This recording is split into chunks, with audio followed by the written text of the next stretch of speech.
Hello students, good morning. Current affair की class में आपका स्वागत है। सुबह मॉर्निंग 7 बजे वाली क्लास में। तो आप सभी का स्वागत है current affair by GK by DR sir में। हमारा यूट्यूब चैनल है, इसको लाइक शेयर एंड सपोर्ट करें और अपने दोस्तों के साथ शेयर करें। तो आज का पहला क्वेश्चन है इस प्रकार: हाल ही में संविधान का नया संस्करण किस भाषा में जारी किया गया है? In which language was the new editions of Constitutions launched recently? किस भाषा में लॉन्च किया गया है? उड़िया, संथाली, मैथिली, डोगरी। तो इसका सही आंसर हो जाएगा ऑप्शन नंबर बी, संथाली भाषा में इसको लॉन्च किया गया है, नई भाषा में जारी किया है।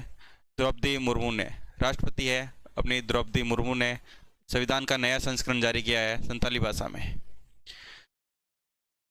संथाली भाषा को संवैधानिक दर्जा कब दिया गया है? तो देखते हैं।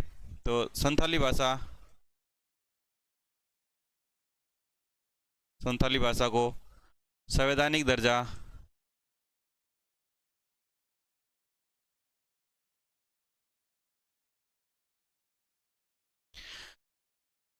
92वें संविधान संशोधन अधिनियम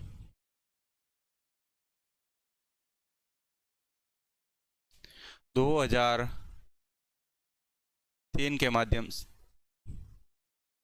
से ये अनुसूची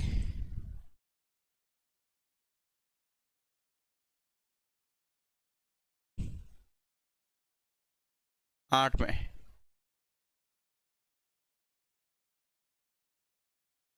8वीं अनुसूची के अंतर्गत इसको संथाली भाषा को संवैधानिक दर्जा दिया गया है 42वें संविधान संशोधन अधिनियम 2003 के अंतर्गत। ये मुख्यतः झारखंड,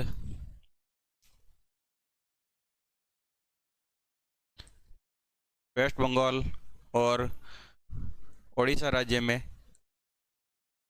एक जनजातीय बोली है, मुख्यतः इसमें बोली जाती है। यह जनजातीय बोली है।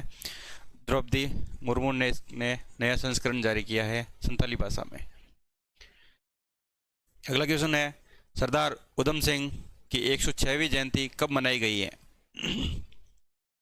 When was the 26th birthday anniversary of Sardar Udham Singh observed? 24 दिसंबर, 25 दिसंबर, 26 दिसंबर या 27 दिसंबर? किस तारीख को मनाई जाती है 126वीं जयंती मनाई गई है?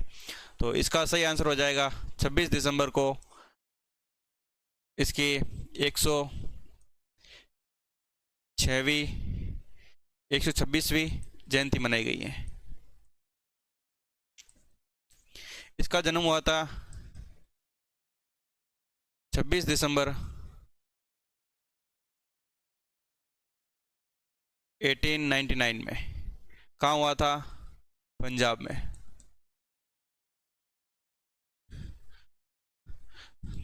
पंजाब राज्य में इनका जन्म हुआ था और इन्होंने 13 मार्च 1940 में लंदन में जो जलियांवाला बाग हत्याकांड हुआ था उसमें जनरल था माइकल ओडायर, इसकी हत्या कर दी। कहाँ पे की? लंदन में। कब की? 13 मार्च 1940 को। जलियांवाला बाग हत्याकांड कब हुआ था? जलियांवाला बाग 13 अप्रैल 1919 को। ये पंजाब में स्थित है जलियांवाला बाग हत्याकांड और इसको उपाधि दी गई है। सरदार उधम सिंह को क्या उपाधि दी गई है? इसकी उपाधि, इसको शहीद आजम भी कहा जाता है। क्या कहा जाता है? शहीद ए आजम। के नाम से भी इसको जाना जाता है और इसकी उपाधि। ये मोस्ट इम्पोर्टेंट है कि शहीद आजम किसको कहा गया है, शहीद उधम सिंह को। और इसकी पार्टी, इसने गदर पार्टी में भी और HSR इसमें भी सदस्य रहा है। ठीक है, ये एक्स्ट्रा पॉइंट है तो याद रखना। इसका जन्म कहाँ हुआ था, पंजाब में हुआ था। कब हुआ था, 1899 को हुआ था। इसकी अभी 126वीं जयंती मनाई गई है 26 दिसंबर को। और इसने जनरल डायर की हत्या की थी लंदन में। कब की थी, 1914 को, 13 मार्च 1940 को। अगला क्वेश्चन है, क्वेश्चन नंबर 3 है, वर्ष 2026 के लिए किम्बरली प्रोसेस का अध्यक्ष कौन बना है? Which country has been appoint chair of the Kimberley process of 2026? दक्षिण अफ्रीका, भारत, ऑस्ट्रेलिया और कनाडा। तो किसको अध्यक्ष बनाया गया है? तो इसका सही आंसर हो जाएगा ऑप्शन नंबर बी, भारत को किम्बरली का अध्यक्ष चुना गया है 2026 के लिए। ये है क्या, इससे पहले भी 2008 और 2009 में भारत पहले भी सदस्य रह चुका है। ये डायमंड का व्यापार होता है ना, ब्लड डायमंड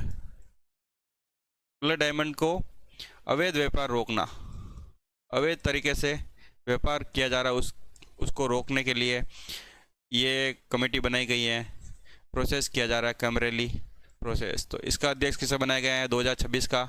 भारत को। इससे पहले 2008 और 2009 में भी यह अध्यक्षता कर चुका है भारत। अगला क्वेश्चन है, क्वेश्चन नंबर 4, भारत के पहले पीपी मॉडल मेडिकल कॉलेज किस राज्य में शुरू किया गया है? India's first PPP model medical college where start in which state? किस राज्य में पीपीपी मॉडल मेडिकल कॉलेज किस शुरू किया गया है? उत्तर प्रदेश, राजस्थान, मध्य प्रदेश या बिहार? तो किस राज्य में शुरू किया गया है? तो इसका सही आंसर हो जाएगा मध्य प्रदेश। मध्य प्रदेश राज्य में पब्लिक प्राइवेट पार्टनरशिप मॉडल पर मेडिकल कॉलेज मध्य प्रदेश में शुरू किया गया है। यह है क्या, ये किसके द्वारा शुरू किया गया है? तो शुरू किया गया है जेपी नड्डा और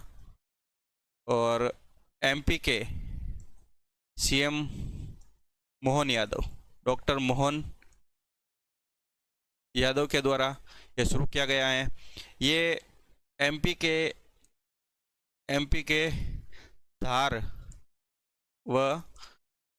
धार और दूसरा था बैतूल जिले में स्टार्ट किया है।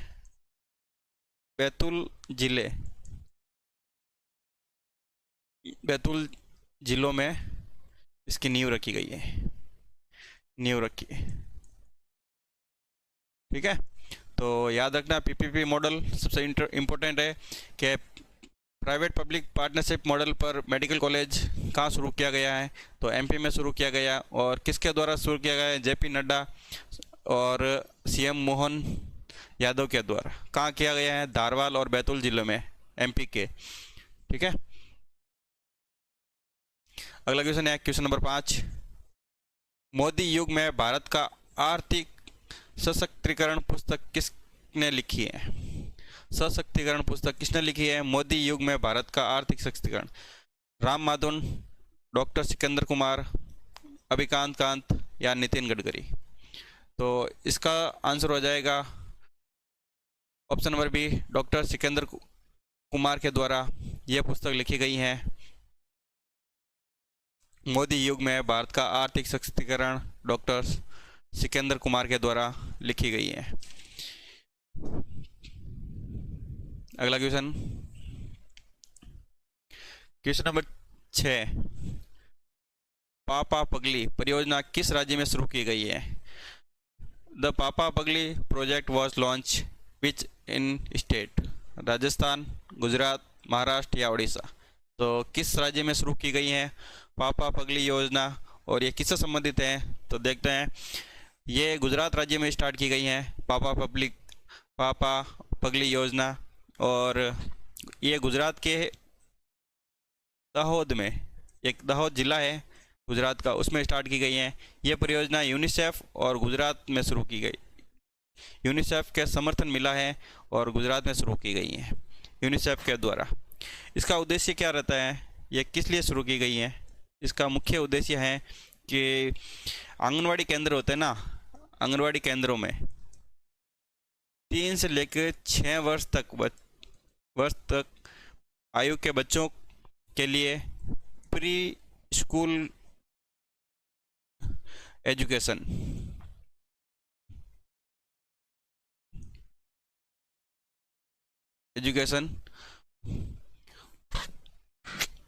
की गुणवत्ता को मजबूत करना होता है।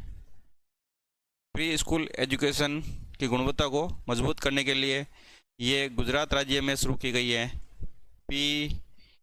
पापा पगली योजना। गुजरात के दाहोद जिले में स्टार्ट की गई हैं और यूनिसेफ का समर्थन मिला है। तो और गुजरात का सीएम कौन है? भूपेंद्र पटेल।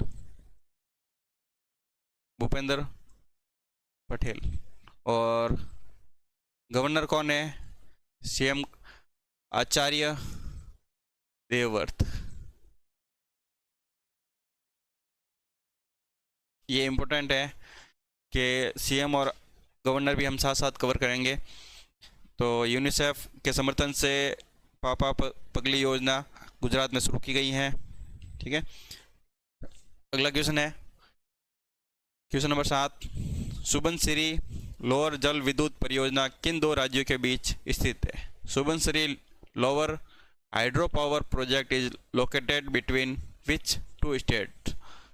असम मणिपुर, असम अरुणाचल प्रदेश नागालैंड, असम मेघालय। तो किस 2 राज्यों में ये सुबनगिरी लोअर विद्युत जल परियोजना शुरू की गई हैं?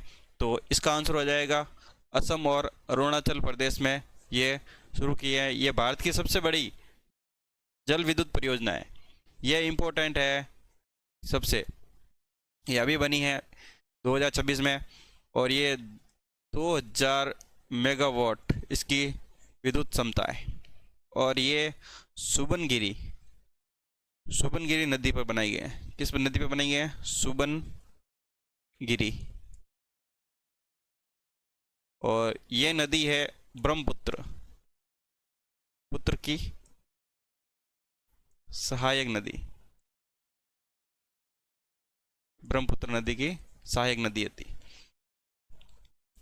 और इसका निर्माण कौन कर रहा है? इसका निर्माण NHPC कंपनी कर रही है। NHPC के द्वारा इसका निर्माण किया जा रहा है और इसे एक नए नाम से भी जाना जाता है। इसे रन ऑफ द रिवर के नाम से भी जाना जाता है। ये इम्पोर्टेंट है, क्वेश्चन में आ सकता है कि कोई भी एग्जाम में आ सकता है कि रन ऑफ द रिवर किस नदी को जाना जाता है। तो सुबनगिरी नदी पे बांध बनाया गया है असम और अरुणाचल प्रदेश में। अगला क्वेश्चन है क्वेश्चन नंबर 8। अटल कैंटीन योजना किस राज्य या केंद्र शासित प्रदेश में शुरू की गई है? The Atal canteen scheme was launch in which state और यूटी? हरियाणा, दिल्ली, चंडीगढ़ या पंजाब? तो किस राज्य में या किस केंद्र शासित प्रदेश में अटल कैंटीन योजना शुरू की गई है? तो इसका सही आंसर हो जाएगा नई दिल्ली में अटल कैंटीन योजना शुरू की गई है। अगला क्वेश्चन है क्वेश्चन नंबर 9। WHAP 8x8 वाहन किस देश को सौंपे गए हैं? तो नेपाल, वियतनाम, मोरक्को और मिस्र। तो किस देश को सौंपे गए हैं? तो इसका आंसर हो जाएगा मोरक्को देश को। टाटा एडवांस सिस्टम ने ये वाहन मोरक्को को सौंपे। ये एक वाहन है जो टाटा कंपनी के द्वारा बनाए गए हैं, टाटा एडवांस सिस्टम के द्वारा बनाए गए हैं, इसको मोरक्को को द्वारा सौंपे गए हैं, मोरक्को को। अगला क्वेश्चन, आज का लास्ट क्वेश्चन है, नीलस सिक्किमिस किस प्रजाति नई प्रजाति है? नीलस सिक्किमिस is a new species of which organism? तो मछली की, कीट, फंगस या सरीसृप, किसकी है? तो इसका आंसर हो जाएगा ये कीट की प्रजाति है, इंसेक्ट की प्रजाति है, और ये अभी खोजी गई है सिक्किम राज्य में खोजी गई है। कहाँ पे खोजी गई है? सिक्किम। तो देखते हैं सिक्किम के सीएम कौन है। प्रेम सिंह तमांग, जो 2019 से सीएम है लगातार। गवर्नर कौन है? ओम प्रकाश माथुर। और सिक्किम को राज्य का दर्जा कब दिया गया था? 1975 में, सबसे लास्ट में। ठीक है, इसी प्रकार करंट अफेयर देखने के लिए हमारे YouTube channel current GK by DR sir को लाइक करना, शेयर करना और अपने दोस्तों के साथ भी शेयर करना। और धन्यवाद।